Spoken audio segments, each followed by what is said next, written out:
Hi guys, Nick here with some bad news. Bad news for various reasons.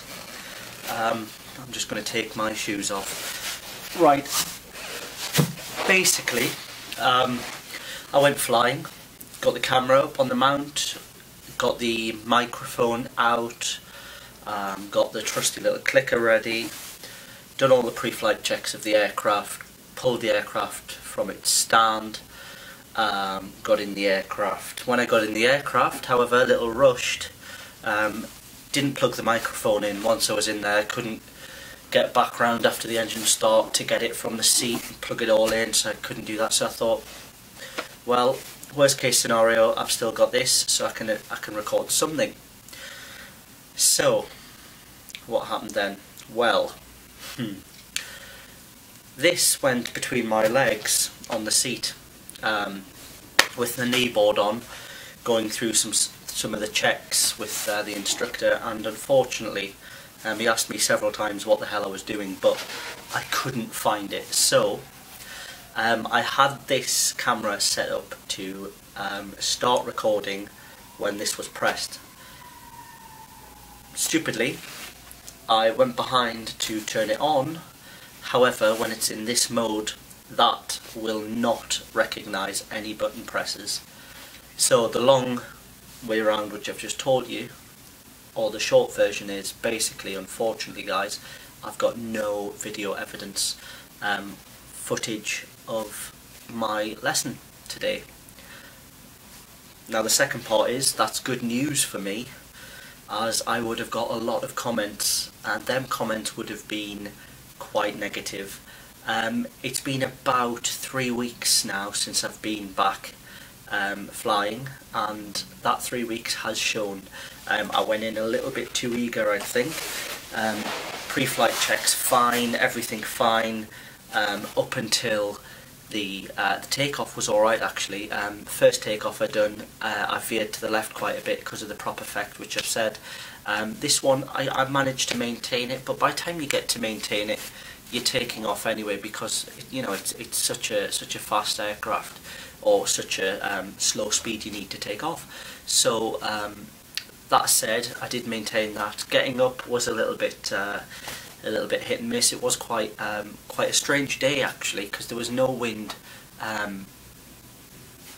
when on the takeoff. The wind was pretty much, there was none.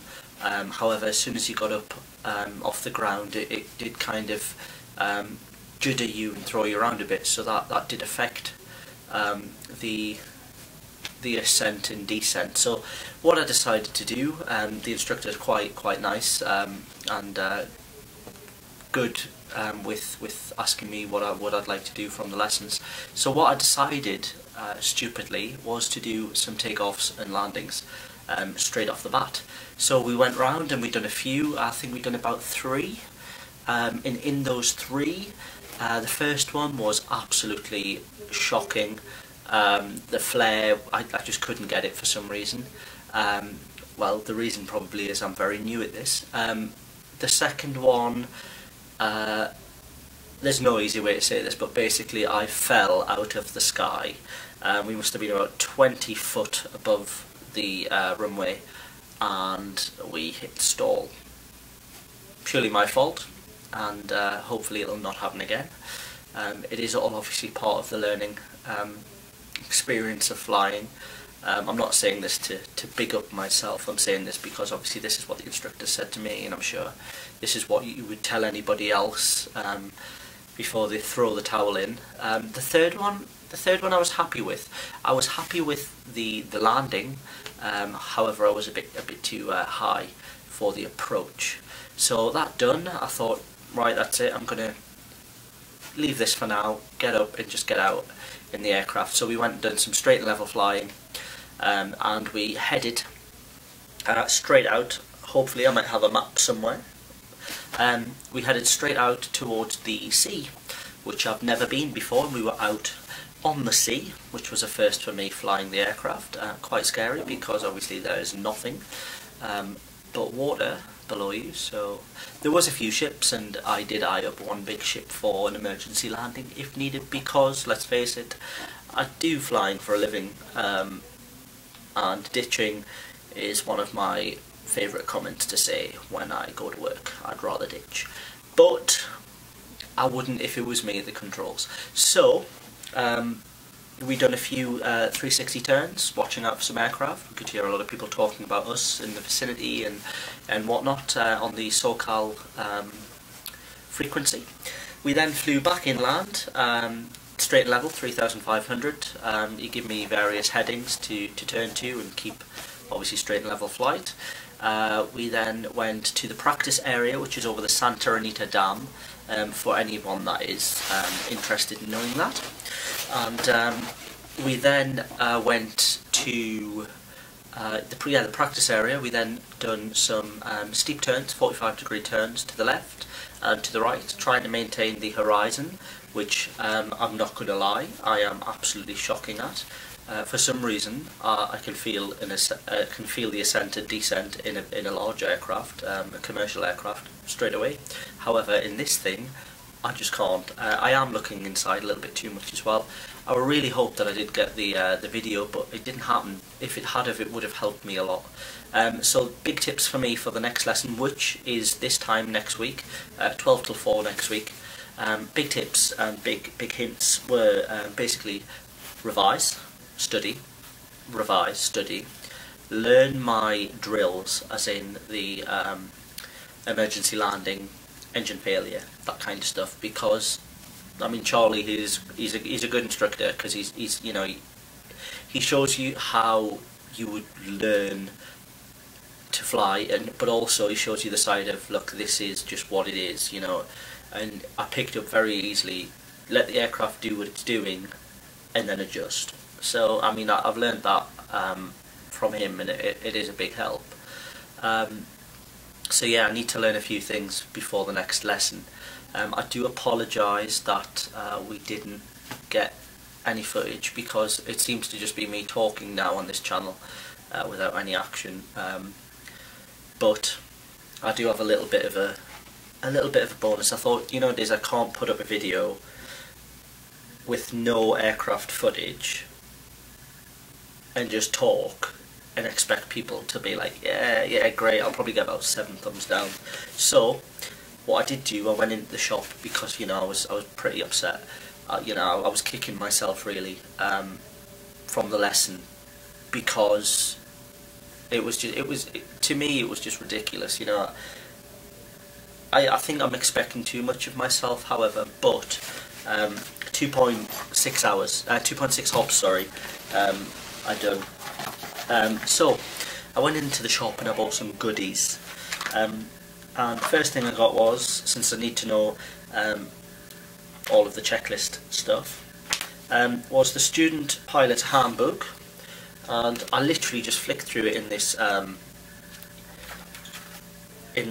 little shop at El Monte Airport, in the terminal. It's weird saying terminal because it's such a small little airport. Honestly, it's like I wouldn't even call it an airport really. I'd call it a road.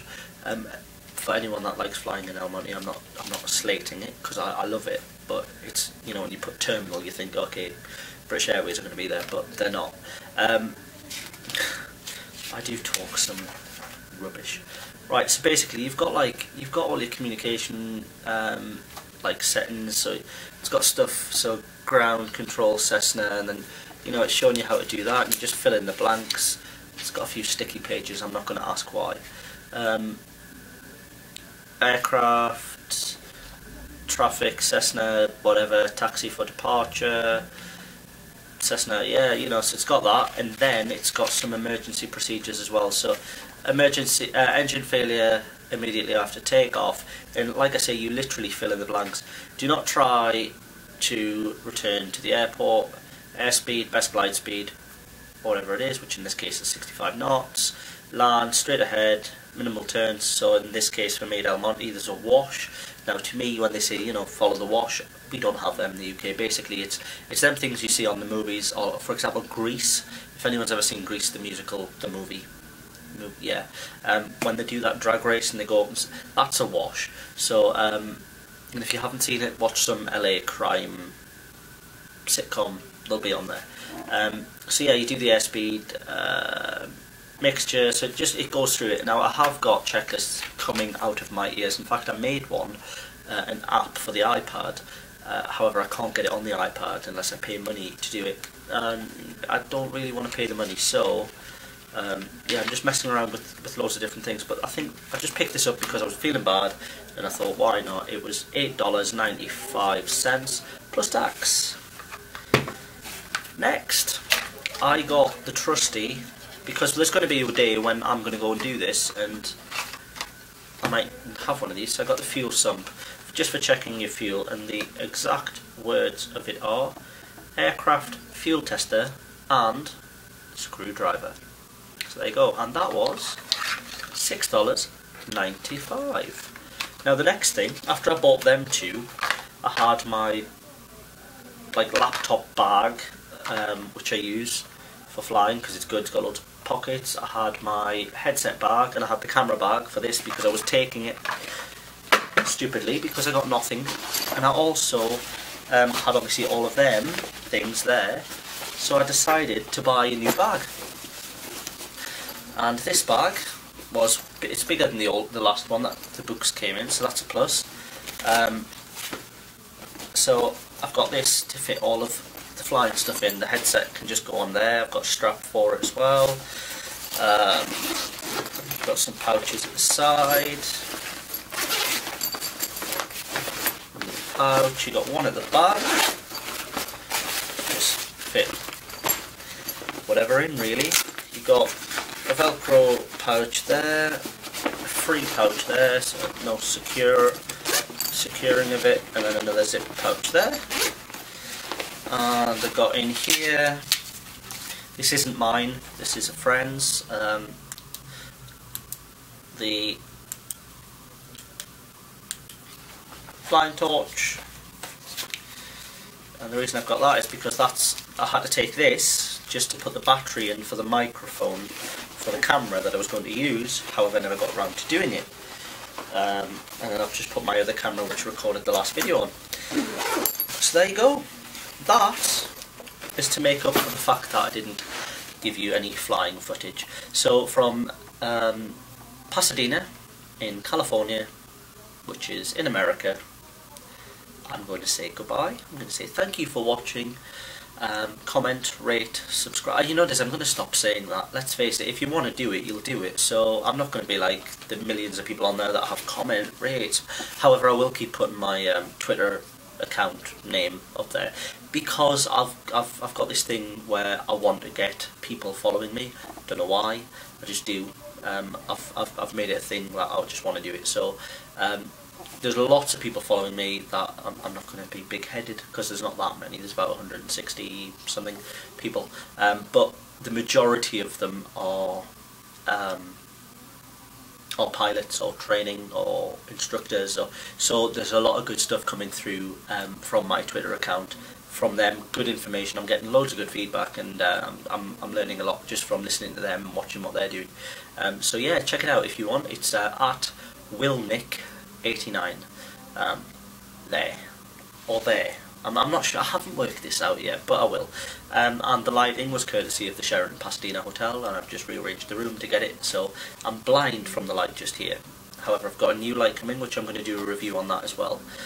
So yeah, once again, for the last time, thank you guys, and I shall speak to you next Thursday for the update of what I've done and progress and how I feel about the next lesson.